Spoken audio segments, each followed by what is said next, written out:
तमाम देखने और सुनने वालों को यूट्यूब चैनल इजी हेल्थ की तरफ से खुश आमदीद।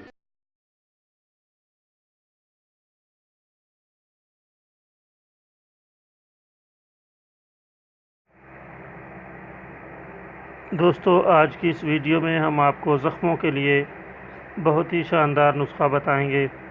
ये नुस्खा आप घर में तैयार कर सकते हैं। कद्दू का पोस्त जो कि साए में खुश्क किया गया हो, हस्बे ज़रूरत ले लें और इसको जलाकर राख कर लें और बारीक पीस कर महफूज करके किसी शीशी में रख लें। और जब भी ज़रूरत महसूस हो किसी ज़ख़म के लिए तो ज़ख़म पर छिड़कते रहें। इससे इंशाअल्लाह खून वग़ैरह और पीप खुश्क होकर बहुत जल्द आराम आ जाएगा। हर तरह के ज़ख़म और उज़्वे तनासुल के ज़ख़मों के लिए बहुत ही बेहतरीन चीज़ है।